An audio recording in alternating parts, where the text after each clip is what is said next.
ఇప్పుడు అన్నగారు బావగారిని దుర్యోధన వద్దకు రాయి వారికి వస్తున్నాడే తెలీదా?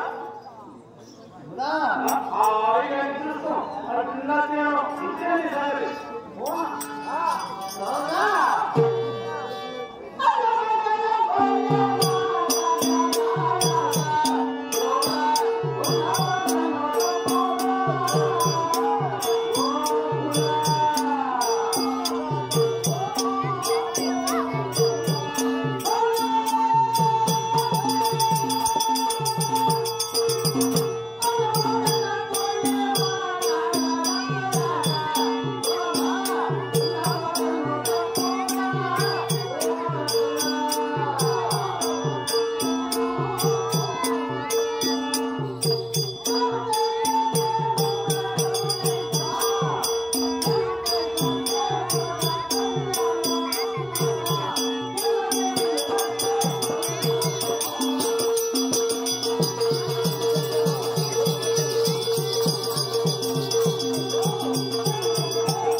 అన్నయ్య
ధర్మము అధర్మం అన్నారు.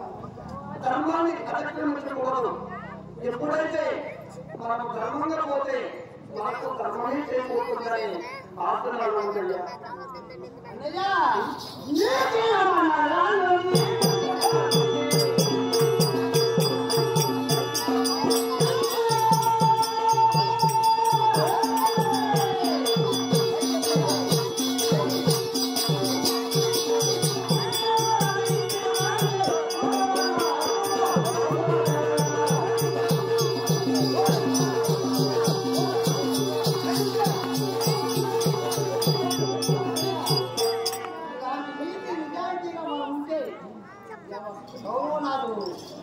భూమికి పాడు ఎలా అన్నయ్యా ఒక పాటను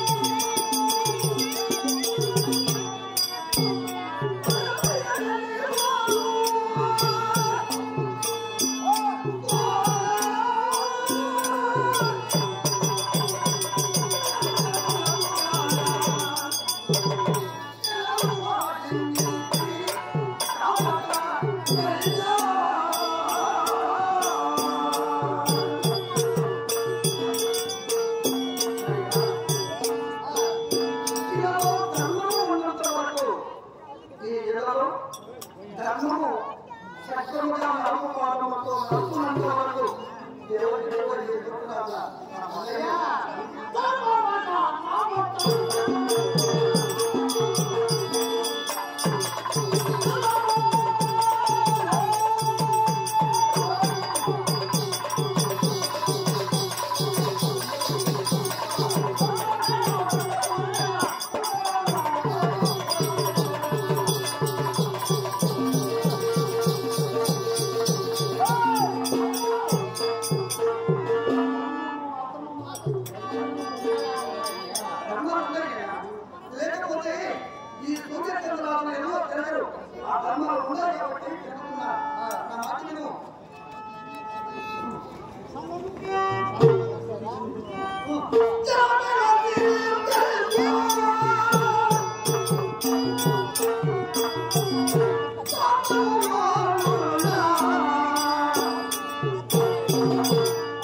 ఒక సొమ్ము కాదు.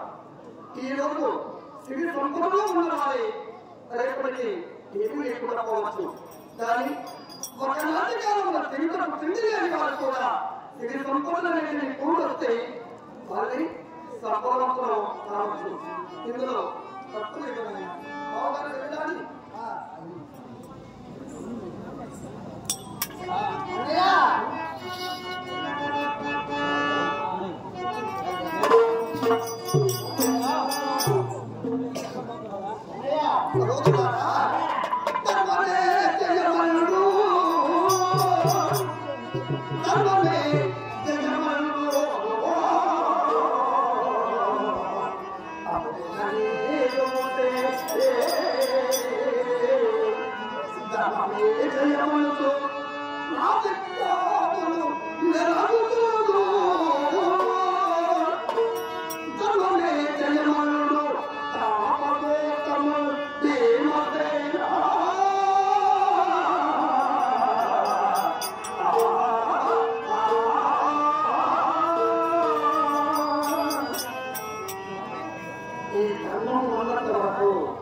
ఎవరికి రాత్రి రాదు.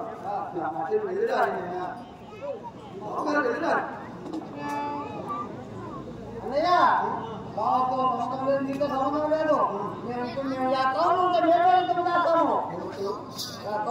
మీకు ఆ శక్తి లేదు, నేను చెప్పలేదు. నేను ఒక్కొక్కరు కూడా ఒక్కొక్క లోకమే కాదు, ముల్లోకంలో ఎక్కడ వచ్చినా జయింపగలిగే శక్తి సామర్థ్యం ఎందుకుగా ముందుగా తెలుసు. అయినా కానీ అధర్మంలో పాల్పడకూడదు. ధర్మ నీతి శాస్త్రం ప్రకారంగా నీ మాట విని మేము ముందు కష్టాలు పడ్డాము. నీ మాట వినే సరిపోతాం కదా.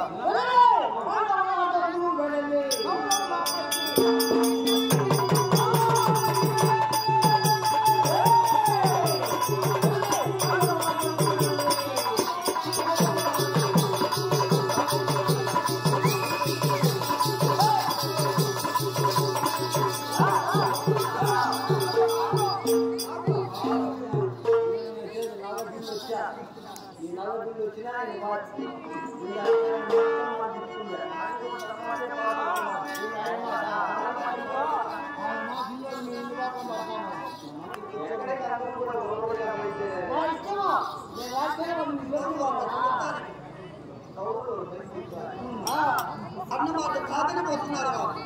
మరి నా ఆశీర్వాదం లేకుండా నీ ఆశీర్వాదం నీకు మొదలవుతుంది.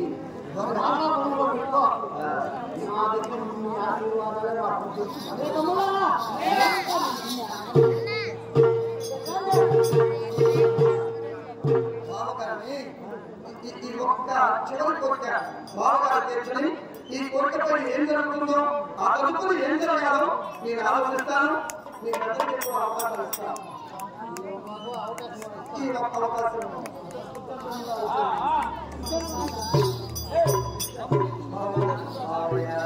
నా తమ్ముడు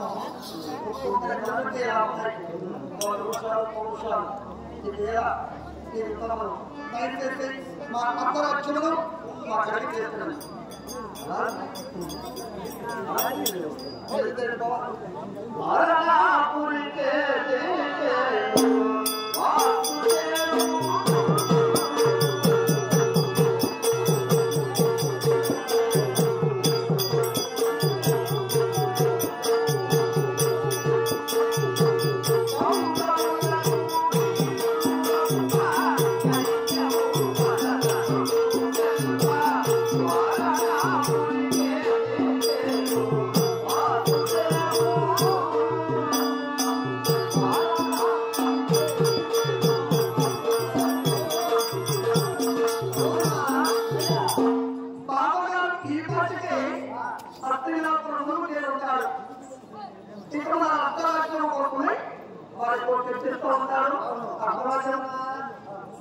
బాగలే బావుకో ఏదో అడ్డం వచ్చింది.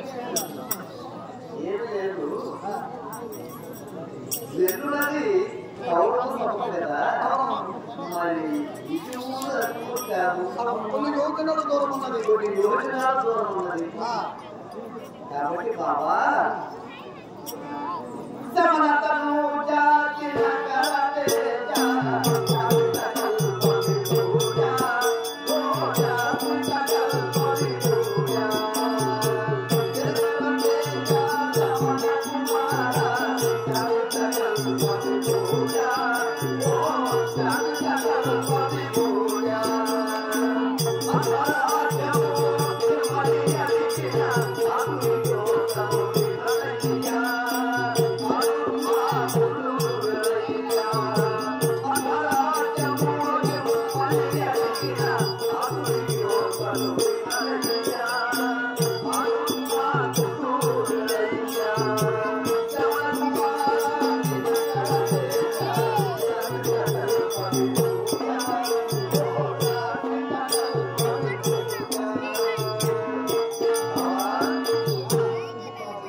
ఒకవేళ కౌరవేశ్వరుడు ఇది వాళ్ళు సంజీవి నాకు అసరాజ్యం ఇవ్వను అన్నాడంటే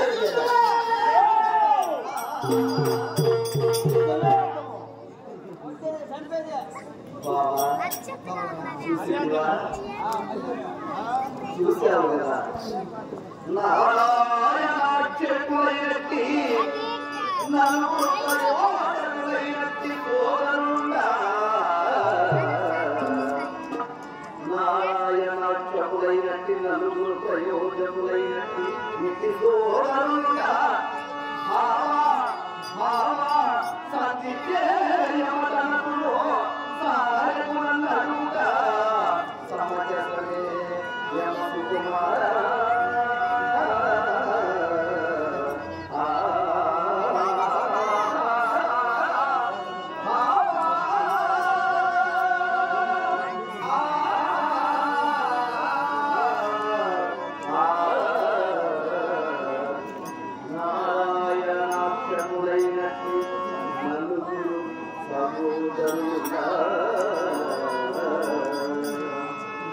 నారాయణ చిత్రపుత్రుల లాంటి నలుగురు సహోదరుడు రణమో రణమో రణమో అని చెప్పిన ఉరుకులు ఉంటే ఇంతటి బలాత్ములైనటువంటి సోదరులు పెట్టుకొని బావయ్య సత్యుడి రావయ్య అని చెప్పి నమ్మమంటున్నది ఇది ఏమన్నా సమంజసంగా కూడా బాబా నీవు నా తమ్ముడు వాక్యంలో మాత్రమే చూస్తున్నావు ఒకవేళ నీవు చెప్తుగా నా తమ్ముడు ఆశించినట్టుగా ఒకవేళ యుద్ధం జరగబోయేనన్నా ఎవరు ఎవరితో యుద్ధం చేయాలి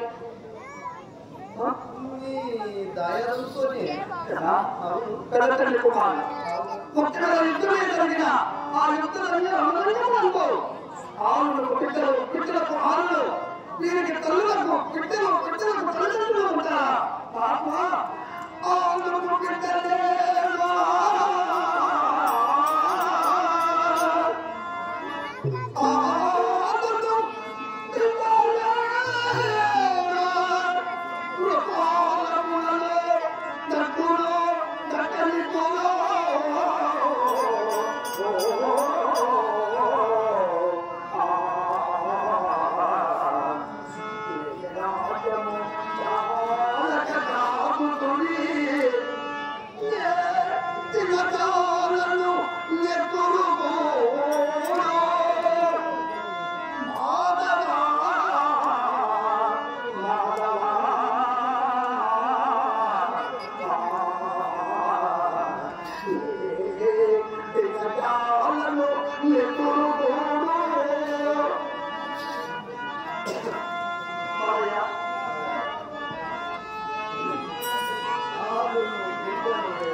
ఈ ఖర్చుకున్న బిడ్డలకు పరిగణలో ఉన్నారు ఇలాంటి ఆ నెత్తుల కూర్చుని రణరంగము కనిపించి ఈ రాజ్యములను నిలుపుకుంటున్నా దేవదేవా వద్దు నాకు రాజ్యము కావాలి కాదు ధర్మశాస్త్ర ప్రకారంగా అన్నదమ్ముల బిడ్డలకు కలపలు వచ్చాయంగా ఆ నింద రాకూడదని ఇలా చెప్తున్నా నా మాట కావయ్యా అంత రాజ్యం వరకు ఒకవేళ అర్ధరాజ్యం లేదంటారు అని అంటున్నారు కదా.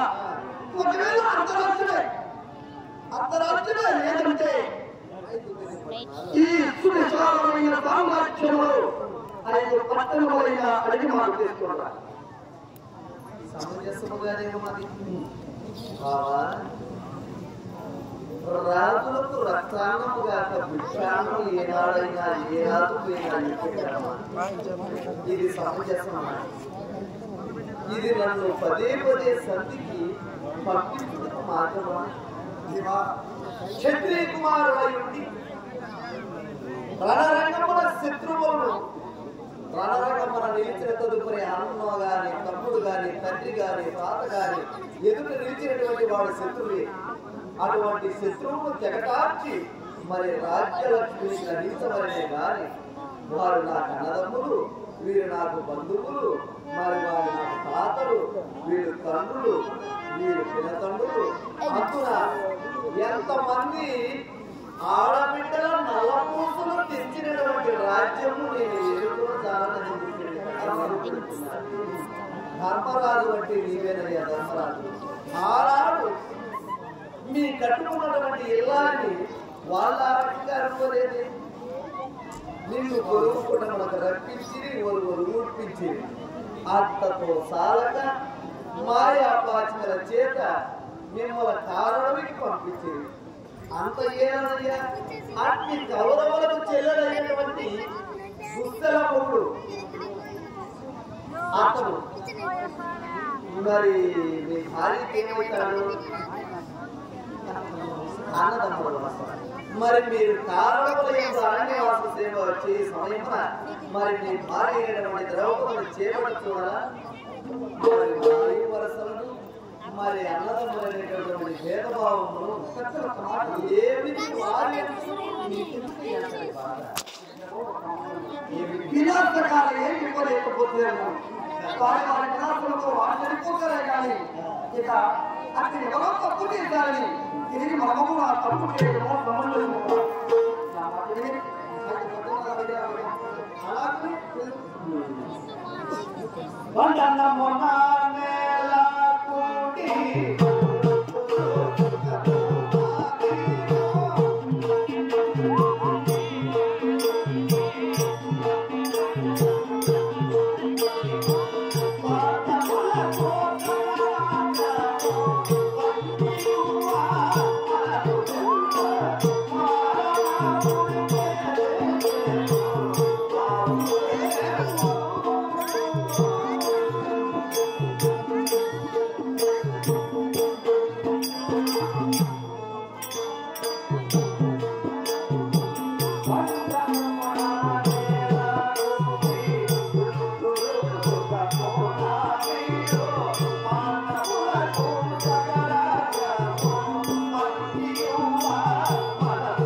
ఏదో ఒకటి మాట్లాడతారు.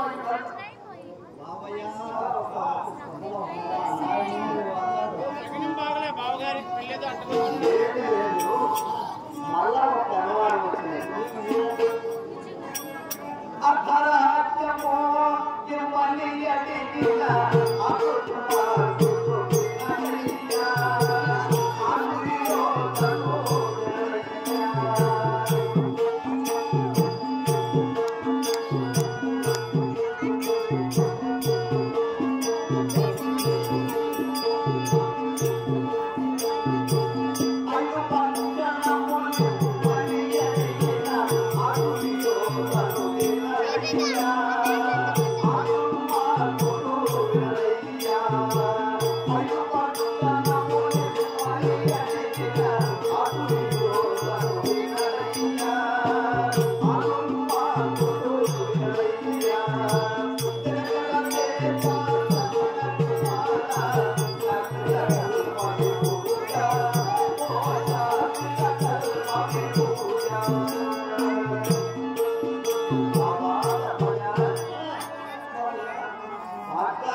5 పట్టణాలు అని అడిగారు.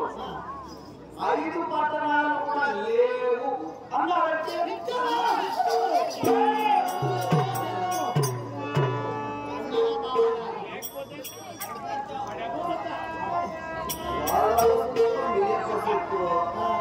అది వాడికి లేదు కదా.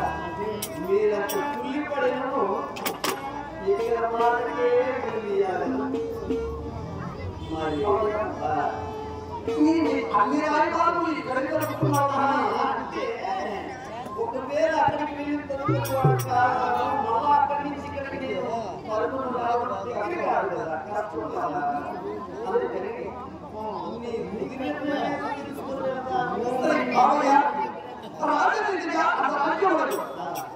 ఒకవేళ రాజుగా ఆయన కొనుక్కుంటున్నాడు అప్పుడు కాదంటే చివరికి పట్టణమైన చెప్పుమా ఏ ఊరికి కలిసి ఏమిటి తెలిసి ఒక్క ఊరు ఇస్తే చాలు మాకు. అంతే అంటారా? అలాగే